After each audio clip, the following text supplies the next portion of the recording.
Banyak orang yang sangat menyukai makanan pedas, tetapi tidak sedikit juga orang yang tidak tahan terhadap hal tersebut. Seseorang yang kerap mengonsumsi makanan yang mengiritasi lidah itu mungkin merasa tidak dapat makan tanpa adanya sambal di makanannya. Kebiasaan tersebut tidak berarti tanpa dampak buruk, bukan? Memang, mengonsumsi makanan pedas dapat memberikan manfaat tertentu. Namun, jika terlalu banyak, beberapa bahaya dari kebiasaan mengonsumsi makanan pedas mungkin saja sulit dihindari, seperti mah, asam lambung naik, dan mengiritasi usus. Maka dari itu, kamu harus benar-benar mempertimbangkan antara manfaat dan bahaya dari mengonsumsi makanan pedas. Berikut bahasan lengkapnya Senarai TV bersama Dr. Nur Indrawati untuk kita semua. Pertama-tama kita bicarakan dulu makanan pedas itu apa gitu ya. Makanan pedas itu biasanya kan sudah pasti ada cabai, ya kan.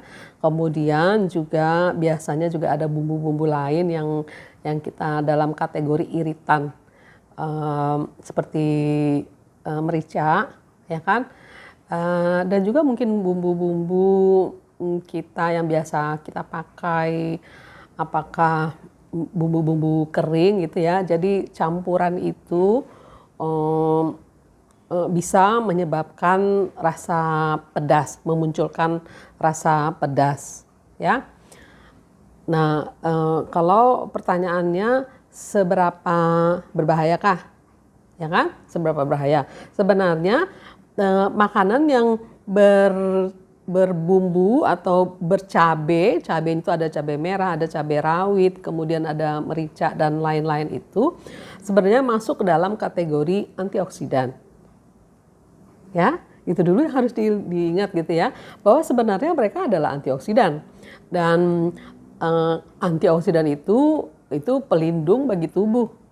Semakin banyak orang makan antioksidan, maka sebenarnya orang itu tambah sehat. Dan juga banyak penelitian yang lain mengatakan makin banyak makan bumbu yang pedas itu, maka makin panjang umurnya.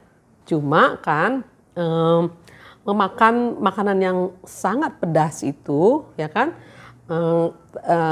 tergantung daya terima kita kan. Kalau kita makan itu kan ada alat pengecap di apa kita ya, di mulut kita. Nah, selama orang itu terbiasa dengan makanan yang pedas itu, ya kan, sekarang ini kan di masyarakat pedas itu kan bisa bertingkat-tingkat, ya kan, dari tingkat 1 yang tidak ada rasa pedasnya sama sekali sampai yang ke tingkat 10.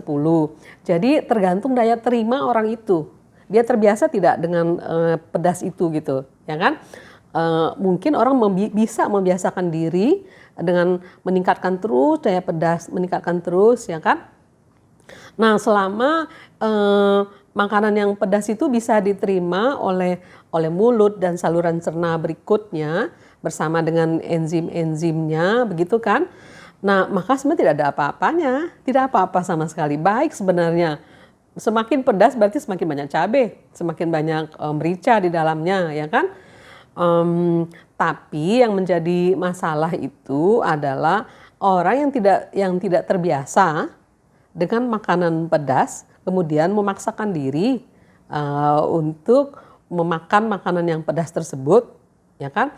Nah, itu akan menimbulkan respon yang berbeda juga dari tubuhnya.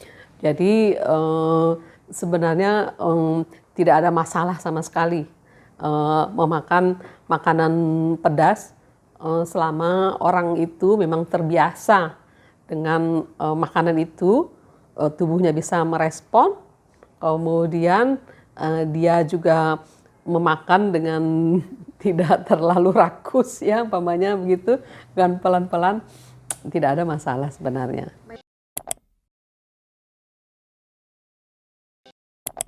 Antioksidan itu sampai sekarang, ya kan, sampai sekarang di gizi itu tidak ada batas maksimal untuk antioksidan.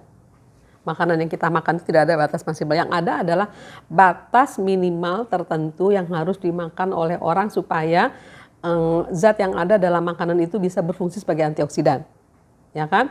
Umpamanya vitamin C, ya kan? Vitamin C itu banyak di cabai itu banyak vitamin C. Nah, vitamin C itu dalam kita memerlukan hanya supaya tidak ada efek dari kekurangan vitamin C, kita hanya memerlukan 60 mg. Tapi sebagai antioksidan, vitamin C itu minimal harus 500 mg. Jadi jauh dari kebutuhan minimal. Banyak sekali. Jadi bayangkan ya kan, kita hanya perlu 60 mg, tapi sebagai antioksidan dia harus 500, 1000, malah ada yang minum 2000 mg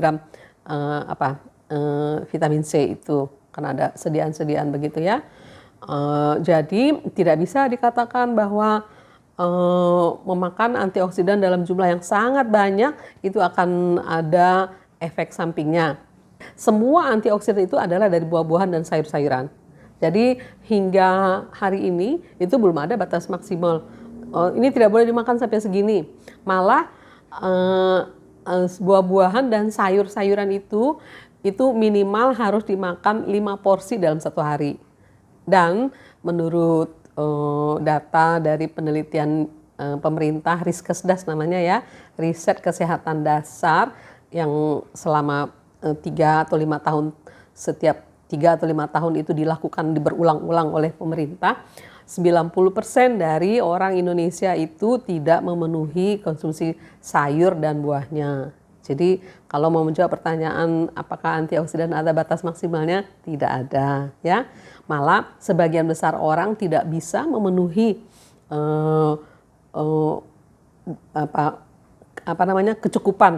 kecukupan antioksidan itu, sebagian besar orang tidak bisa memenuhi, yang tergambar dari ketidakcukupan orang makan buah dan sayur.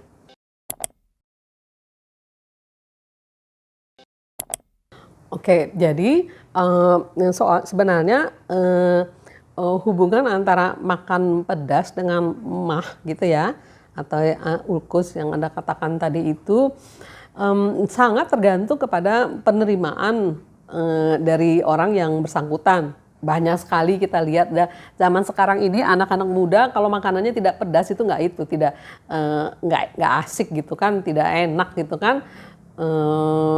Jadi kalau orang itu memang tidak bisa menerima makanan pedas, sedikit saja makan pedas bisa menyebabkan rasa terbakar itu, ya. Cuma memang kalau orang sudah ada luka di lambungnya, begitu kan, atau MAH kita katakan. Memang disarankan tidak memakan makanan yang menimbulkan iritasi. Contohnya itu adalah cabai atau makanan yang sangat berbumbu tajam namanya. Tapi kalau dia sudah rasa nyeri di lambungnya itu sudah tidak ada lagi, ya kan, yang berarti sudah seimbang keadaan di lambungnya, begitu ya, seimbang. Maka tidak apa-apa sebenarnya, di luar waktu serangan tidak apa-apa dia makan.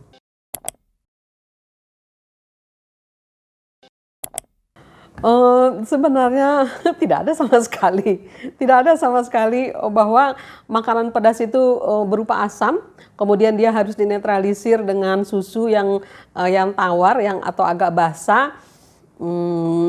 Tidak ada satupun referensi yang mengatakan seperti itu. Cuma yang kan kalau umpamanya merasa ada rasa terbakar seperti itu, biasanya yang paling bisa yang harus dilakukan itu adalah berhenti makan, ya kan?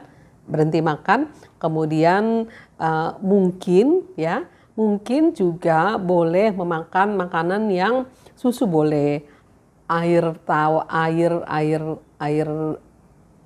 mineral juga boleh, ya kan.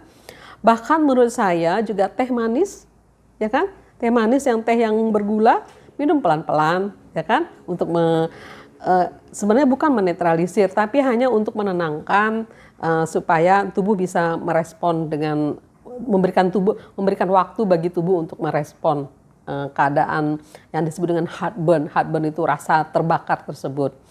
Tidak ada merek tertentu, harus susu merek tertentu, kemudian juga susu kental manis. Saya rasa yang benarnya itu adalah rasa manisnya, ya kan? Jadi teh manis boleh.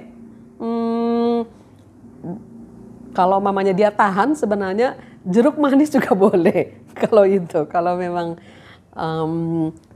memang tahan juga. Jadi berikan, mungkin yang paling penting adalah berikan makanan yang manis. Oleh karena rasa manis itu juga ada menenteramkan. Bahkan juga madu sebenarnya. Madu coba saja, ya kan? Kalau sedang rasa terbakar begitu kan, serangan pedas itu, berikan yang manis. Madu boleh, ya. Jadi tidak harus susu merek tertentu.